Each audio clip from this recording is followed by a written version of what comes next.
Olá, eu sou Benício Filho da Atlantic Hub e eu tenho o maior prazer de estar gravando esse conteúdo para você sobre um tema que eu gosto bastante, sobre empresas de tecnologia em Portugal. Como é o dia a dia de uma empresa de tecnologia brasileira com uma operação em Portugal? Esse é um tema que a gente já escreveu bastante, inclusive olhando por aspectos culturais, mas que tem sido uma demanda e tem sido muito questionado, até porque o número de empresas de tecnologia brasileira em Portugal tem aumentado. E aqui eu quero, nesse material, enriquecer você de argumentos, de cases e de possibilidades e de posicionamento.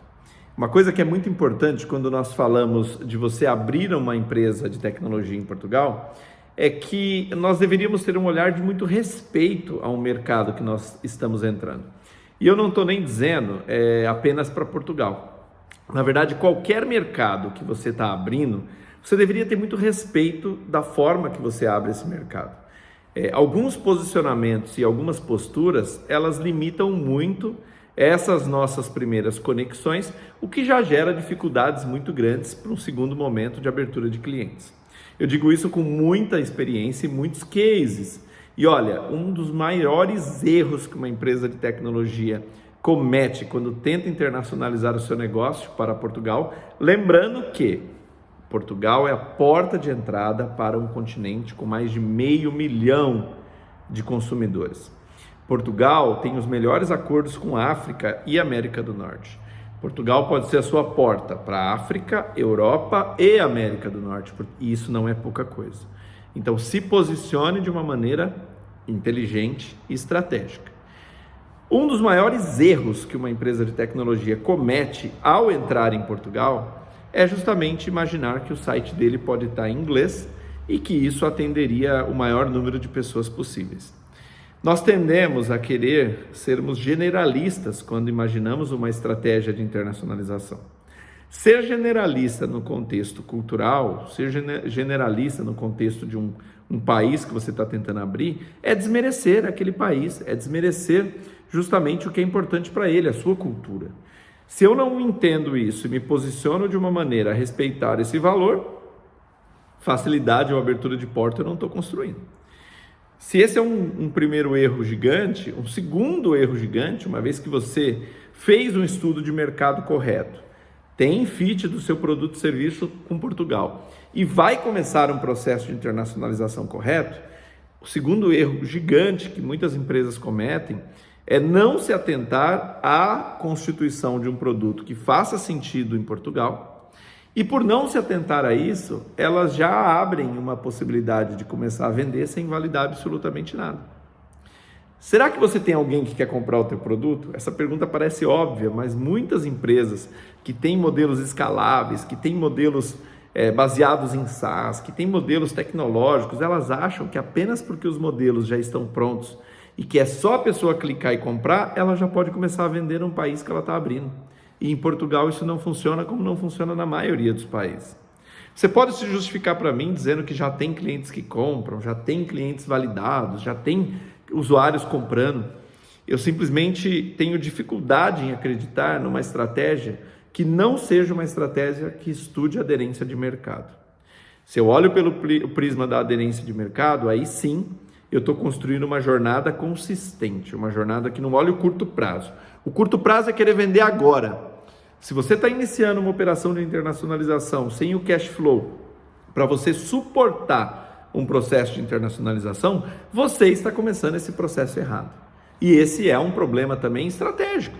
Você está no tempo de maturação para internacionalizar esse negócio? Chegou o seu momento de internacionalizar? Benício, eu preciso de capital para poder expandir o meu negócio para a Europa.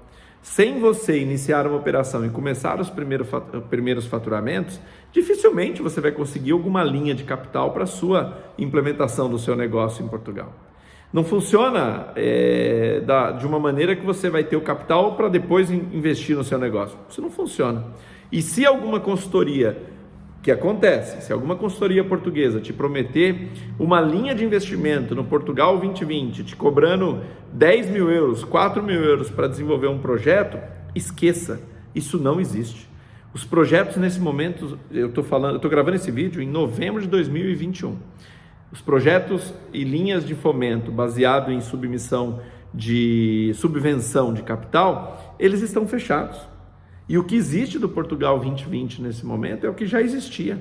O novo programa é Portugal 2030, então tome cuidado com esse aspecto. Por outro lado, num processo de internacionalização sério, você deve ter como pilares a abertura do mercado a partir de uma construção de um fit. Eu construo o fit do meu produto no mercado que eu desejo, no caso Portugal, olhando sempre a Europa, e nesse aspecto a gente pode ajudá-lo. Num segundo momento, eu construo, validado esse fit, tendo uma estratégia e tendo tudo pronto, uma equipe comercial. O dia a dia com essa equipe comercial são muito desafiadores. Por quê? Você tem que ter uma equipe comercial portuguesa. Se você quiser ter uma equipe comercial de brasileiros vendendo para europeus e portugueses, provavelmente o seu grau de sucesso vai ser muito pequeno. Benício, mas por que existe isso se Portugal é global, Portugal é uma startup uma nação das startups?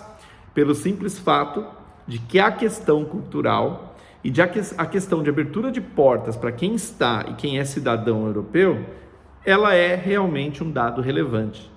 Se você tem uma estratégia agressiva de venda, se você trabalha com uma venda baseada em marketing multinível, se você trabalha com uma venda baseada em geração gigante de lead e abertura de mercado, tome cuidado. Esse país não aceita esse tipo de estratégia de uma forma tão tranquila como no Brasil a gente é acostumado a estressar o nosso cliente porque a gente quer vender alguma coisa. Se você fizer isso num país pequeno como Portugal, é provável que em pouco mais de 6 meses você não consiga nem ser recebido numa ligação telefônica, porque você já queimou todas as largadas, todas as possibilidades e fechou todas as portas. Se existe uma jornada mais sensível num processo de internacionalização, é a jornada da venda. Se ela é a mais sensível, meu querido empresário, meu querido empreendedor, não comece pelo fim. Querer abrir uma oportunidade em Portugal, internacionalizar o negócio e justamente colocar sua empresa de tecnologia como alguém que só se posiciona vendendo, é a pior forma de começar esse processo. Por outro lado, as equipes de desenvolvimento, as equipes de produção que você também pode ter aqui, são geridas de uma maneira mais tranquila. Se você tiver um bom processo de projeto, desenvolvimento de projeto dentro do seu time, é provável que você consiga fluir com entregas e projetos de uma maneira mais tranquila. Só tome cuidado com o fuso horário, sempre ele existe. Em alguns momentos do ano pode chegar a 4 horas, o que dificulta muito a jornada dos times, mas em termos de desenvolvimento de produto eu não vejo grandes dificuldades. Para o dia a dia de uma empresa de tecnologia em Portugal, um outro dado que é importante você se ater é a questão do marketing digital. O marketing digital em Portugal é muito diferente do marketing digital no Brasil. E dentro da sua estratégia de projeção dessa empresa no mercado, você também vai ter que ter um olhar e um pilar muito interessante na parte de comunicação com assessoria de imprensa. Então isso se faz necessário, isso é uma estratégia válida e eu deixo aqui uma dica para você refletir melhor sobre essa dinâmica de posicionamento. Para finalizar esse conteúdo, eu também chamo aqui a atenção para a equipe de projetos. Em especial, a Atlantic Hub tem uma grande equipe de projetos de portugueses em Portugal e a gente ao longo dos anos desenvolveu muitas e muitas formas de trabalhar com esse time de uma maneira em que é respeitado a maneira e o time dos portugueses, mas também entendido a urgência e a necessidade dos brasileiros. Qual que é o melhor caminho? O caminho do bom senso. O caminho de construir uma visão dos dois lados, com muitas reuniões de atualização de pontos, aonde estamos e aonde queremos chegar, e transparência e clareza. O pragmatismo do português é baseado em dados e fatos. Então não adianta uma retórica ou um discurso apaixonado, aonde muitas vezes só cabe um número correto. Eu sou Benício Filho, tenho o maior prazer de ajudar você nessa jornada de internacionalizar para Portugal.